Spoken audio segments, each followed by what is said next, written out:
રામ રામ રામ રામ. સમસ્ત મોવૈયા ગામના વડીલો, માતાઓ, યુવાન દોસ્તો, આપ સૌએ સ્નેહ મિલનનો કાર્યક્રમ મોવૈયા ગામ તરફથી યોજો અને એમાં ગામના વિકાસના કામોની રૂપરેખાની જાહેરાત થઈ જાણીને હું ખૂબ રાજી થયો.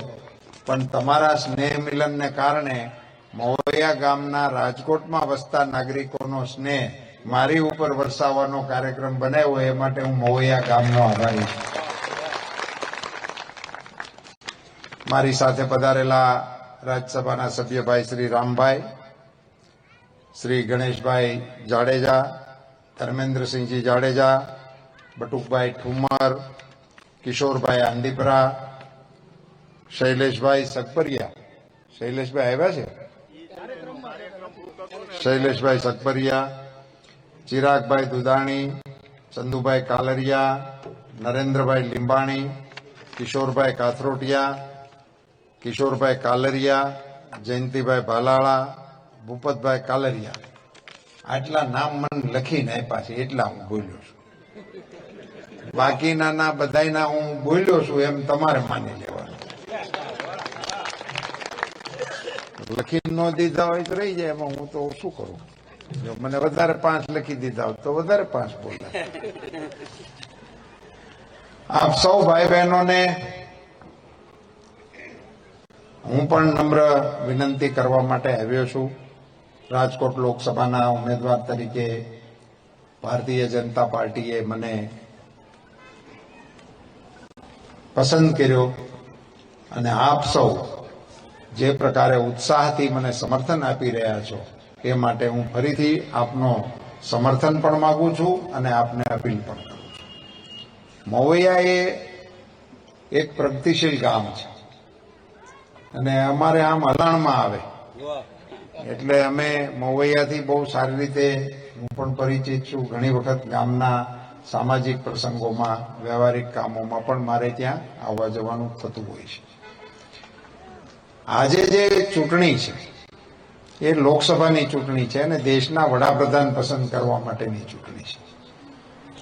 આખી એ ચૂંટણીને જો કોઈ બહારથી જુએ તો આજે મને પત્રકારો મળ્યા હતા અને મને એવું કહેતા હતા કે શું લાગે છે કોઈ એક વિસ્તારમાં, કોઈ એક રાજ્યમાં ક્યાંક મતદાન ઓછું થયું એને કારણે શું આની ઉપર પ્રભાવ પડે, આવી ચર્ચાઓ ચાલે છે, એનો શું પ્રભાવ પડે. બીજા મુદ્દાઓ 2-3 મને કહેતા હતા આની શું ચૂંટણીની અંદર ઇમ્પેક્ટ આવે. મેં કીધું ચૂંટણી હાલતી હોય ને એટલે કેટલાક મુદ્દાઓ સિઝનલ હોય, એ ચૂંટણી પૂરતા જ ઉભા થાય. પણ ચૂંટણીની પહેલા ન હોય, ચૂંટણી પછી ન હોય. કેટલાક આગેવાનો એવા હોય જે ચૂંટણી પૂરતા જ હોય, પછી એ ચૂંટણી પછી ન હોય. એવી બધી અલગ અલગ ભૂમિકાઓ ચૂંટણીની અંદર ઊભી થતી હોય છે.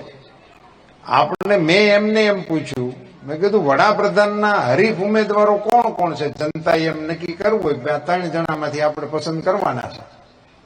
એવા કોણ છે 3 જણા, 2 જણા જેમાંથી તમારે એક પસંદ કરવાના છે?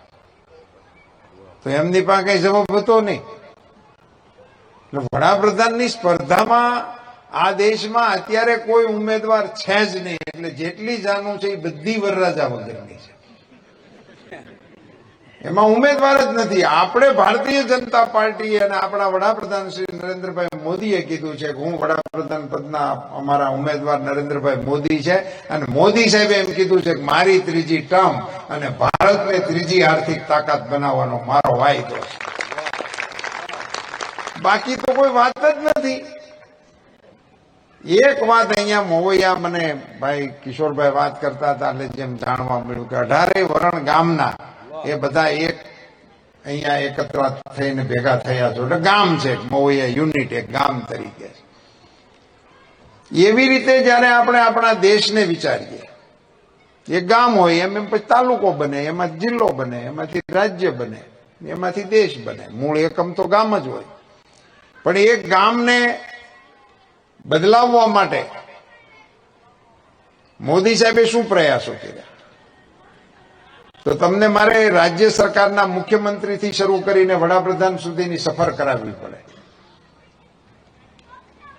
ગામડાને 24 કલાક વીજળી આપવાનું કામ મોદી સાહેબે કર્યું. આપણી હાટું 108 એમ્બ્યુલન્સ મગાવી મોદી સાહેબે, ગુજરાતના મુખ્યમંત્રી બન્યા ત્યારે. ત્યાર પહેલા આપણા રાજ્યમાં 108 હતી નહીં. આજે આપણને બધું સ્વાભાવિક લાગે છે કે એ તો ઘણું જૂનું થઈ ગયું, પણ એ ત્યાંથી શરૂ થયું. નર્મદા બંધની માથાકૂટ મુખ્યમંત્રી શ્રી તરીકે નરેન્દ્રભાઈ મોદીએ કરી, ઊંચાઈ વધારવાના પ્રયાસો કર્યા અને છેલ્લે દરવાજા ફિટ કરવાની મંજૂરી વડાપ્રધાન તરીકે નરેન્દ્રભાઈ મોદીએ પોતાની સહીથી આપી. એનું ભૂમિપૂજન જવાહરલાલ નહેરુએ કર્યું હતું. નર્મદા બંધનું ભૂમિપૂજન પંડિત જવાહરલાલ નહેરુએ વડાપ્રધાન તરીકે કર્યું હતું. કલ્પના કરો, ઈ કાળખંડમાં પૂરું થઈ ગયું તો 17-18 વર્ષ ઈ રહ્યા, 17-18 વર્ષ ઇન્દિરાબેન રહ્યા, 10 વર્ષ મનમોહનસિંહજી રહ્યા, થોડાક વર્ષ રાજીવજી રહ્યા. એ આખા કાલખંડની અંદર નર્મદાના કામને કોઈ આગળ ના વધાર્યું, ઉલટાનું અટકાવવામાં મદદરૂપ બન્યા. જ્યાં સુધી મધ્યપ્રદેશ, રાજસ્થાન, મહારાષ્ટ્ર આ ત્રણેય રાજ્યોમાં કોંગ્રેસની સરકારો રહી હતી ત્યાં સુધી નર્મદાનો બાંધ આગળ નહોતો વધ્યો. ચારેય રાજ્યોની જનતાને અમારે અભિનંદન આપવા છે. ચારેય જગ્યાએ ભાજપની સરકારો આવી એટલે નર્મદાનો બાંધ આગળ વધ્યો. અને નર્મદાનું પાણી ન હોય, તમે બધાને મારે સમજાવવું ન પડે શું થાય. આપણું પીવાનું પાણી અત્યારે આપણને મળવાની સંભાવના નથી. ખેતી, નાવા ધોવાનું તો ભૂલી જાય. આ બધી વ્યવસ્થા ઇન્ફ્રાસ્ટ્રક્ચરની ત્યારથી શરૂ થઈ.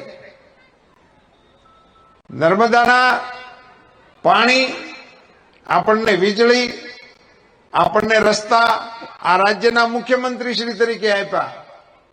અને એ વખતે ગરીબ દર્દીઓને માટે મા કાર્ડ મુખ્યમંત્રી શ્રી તરીકે નરેન્દ્રભાઈ મોદીએ ગુજરાતમાં પહેલી વખત આપ્યું કે દવાખાનાના કેસમાં અંદર ઉતર્યા એટલે કાં કરજવાળો થાય અને કાં ન જાય, બેમાંથી એક જ રસ્તો થતો હતો. ઘણા ગરીબ લોકોને મેં એવા જોયા છે કે આપણને ન પોહાય એટલે પછી સેવા કરે અને એનું જે થવાનું હોય તે થાય.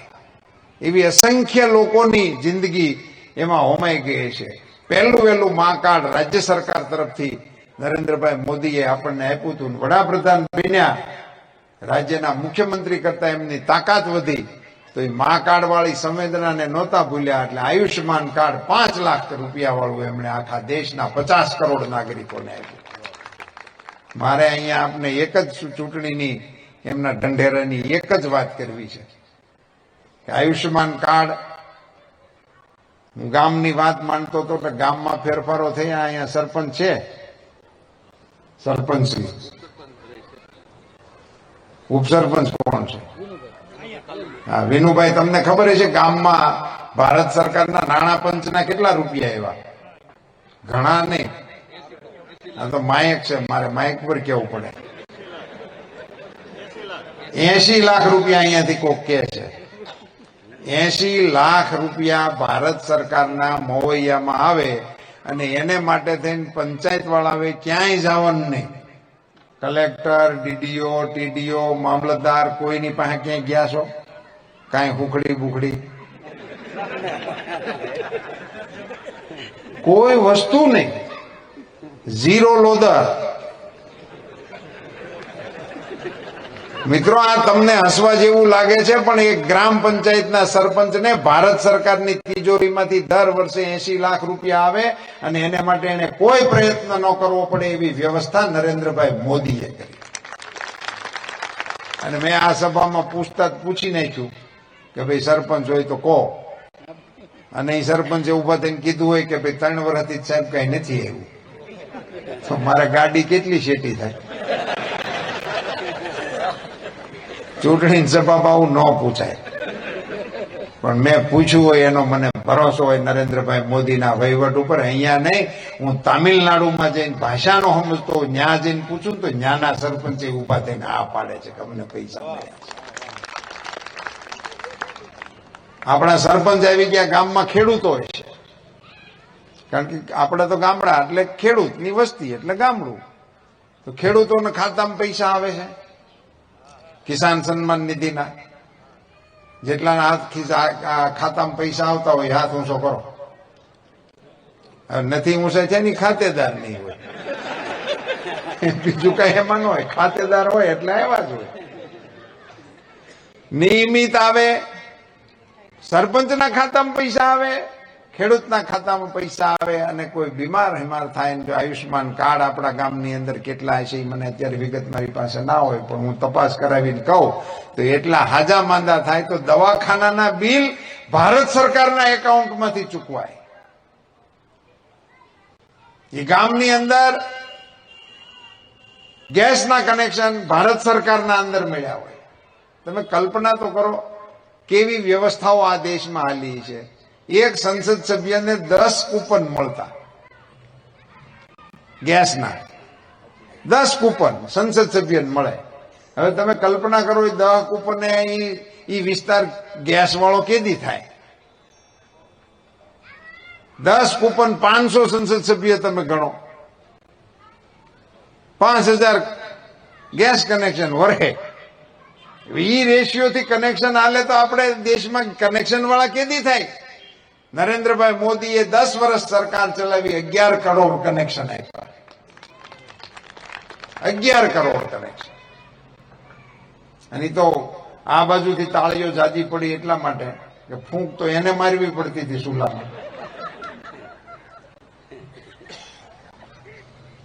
જે પ્રકારે શાસન ચલાવવાનો મોદીજીએ પ્રયાસ કર્યો, અને મિત્રો મારે વાત એ કરવી હતી કે જે આયુષ્યમાન કાર્ડ નો લાભ આજે ગરીબ દર્દીઓને મળી રહ્યો છે, 108 નો લાભ ગરીબ દર્દીઓને મળી રહ્યો છે, અને જેનરિક દવાનો જે કોન્સેપ્ટ આવ્યો,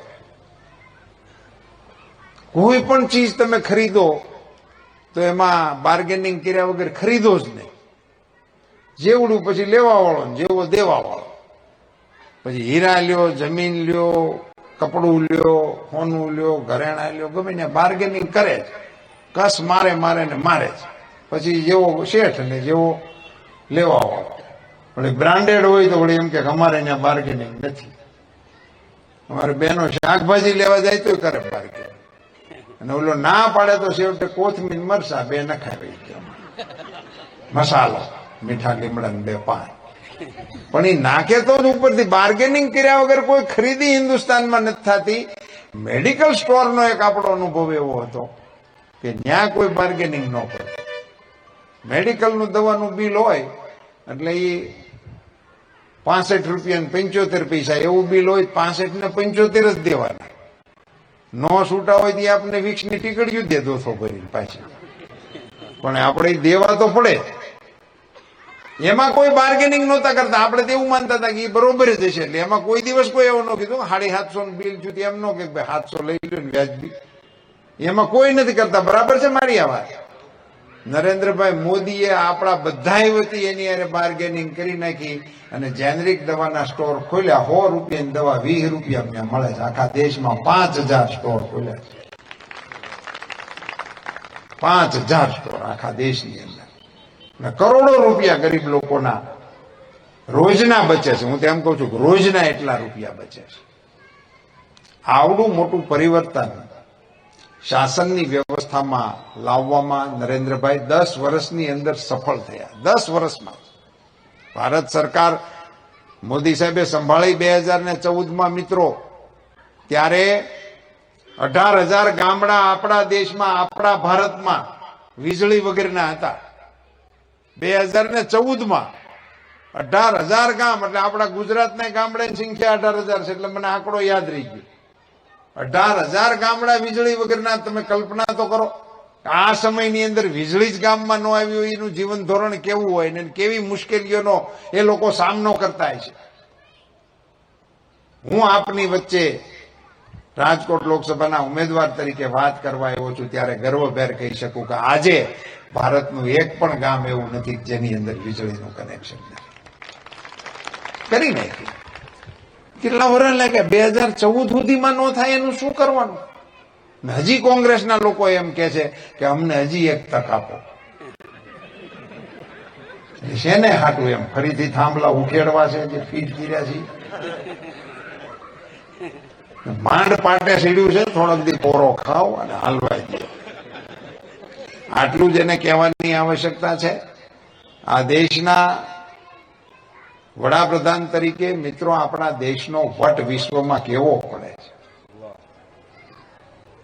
ઇઝરાયલને આપણે યુક્રેન અને રશિયા વાળા ભેજા આપણા 20,000 દીકરા દીકરીઓ ત્યાં ફસાણા હતા કેટલાયના મને ફોન આવેલા આપણા ગુજરાતના ખૂબ હતા એમાં કે અમારી દીકરી અહીં પહોંચી છે ને હવે એનો ફોન ચાર્જ નથી થયો એટલે હવે ફોને નથી કરી શકતી 7-8 કલાક પહેલા વાત થઈ હતી હવે વાતે નથી થતી એની તપાસ કોણ કરશે એનું શું થાય આવા અઘરા ફોન અમને આવતા હતા નરેન્દ્રભાઈ મોદીએ જે પ્રકારે એની અંદર દરમિયાનગીરી કરી અને 20,000 દીકરાઓને સહી સલામત એના પરિવાર સુધી પહોંચાડવાનું કામ કર્યું એ ત્યાંથી આવતા હતા યુક્રેનથી એમના વિમાનો દિલ્હી મુંબઈ મદ્રાસ બધી જુદી જુદી જગ્યાએ ઉતરતા હતા જેને લાગુ પડતા હોય જે રાજ્યના ત્યાં એ વિમાનોના સ્વાગતમાં ભારત સરકારના મંત્રીઓને મોકલતા હતા એમાં એક વિમાનના સ્વાગતમાં હું ગયો હતો દિલ્હીમાં એનું સ્વાગત અમે કરતા હતા વેલકમ હોમ વેલકમ ઇન્ડિયા આપનું સ્વાગત છે એવું કહી કે અમે એને ગુલાબ આપતા હતા મેં એક દીકરાને મેં પૂછ્યું કીધું તમે આ બગડાટીમાંથી બહાર કેમ નીકળ્યા કારણ કે નિર્દયતાથી લડાઈ હાલે છે દવાખાનાઓની ઉપર બોમ્બાર્ડિંગ કરે છે ત્યાં એવું નથી બાળક છે મહિલા છે કે એને મારવા ન મારવા એવું કશું નથી જેને બાળે મારે એની વચ્ચેથી તમે કેવી રીતે નીકળ્યા અને દીકરાએ મને કીધું કે સાહેબ અમને આગલે દિવસે એવી સૂચના મળી હતી કે તમે હાથમાં તિરંગો લઈને નીકળજો તમારી ઉપર કોઈ ફાયરિંગ નહીં કરે મિત્રો આમ કલ્પના તો કરો કે બે અજાણ્યા દેશ એ દુશ્મનો હોય અને એ મારવા માટે હજી નથી બંધ થયા હજી બગડાટી બોલાવે છે એની વચ્ચેથી તિરંગો લઈને નીકળો તો યુક્રેનના સૈનિકોની બંદૂક અને રશિયન સૈનિકોની બંદૂકના નાળચા હેઠા થઈ જાય એનીથી મોટું ગૌરવ દુનિયામાં બીજું કોઈ હું ભણતો ત્યારે અમને ગીત ગવડાવતા અમારા શિક્ષકો આજે યાદ આવે વિજય વિશ્વ તિરંગા પ્યારા ઝંડા ઊંચા રહે હમારા તે દિવસે એનો ભાવાર્થ નહોતો સમજાતો કે વિજય વિશ્વ તિરંગા પ્યારા શું હશે એમ ગાતા તો જોરથી પણ એનો ભાવાર્થ નહોતો સમજાતો આ દીકરાએ જેથી એમ કીધું કે તમે તિરંગો લઈને નીકળજો અને તમારી સામે કોઈ ફાયરિંગ નહીં થાય ત્યારે એનો ભાવાર્થ તમને સમજાણો કે વિજય વિશ્વ તિરંગા પ્યારા ઝંડા ઊંચા રહે હમારા આને ભારતનો વટ કહેવાય કે નહીં તો હાવ હાદી ભાષામાં તમને એટલું જ કહેવાય એવો છું વટ વાળાની ભેળું રહેવાય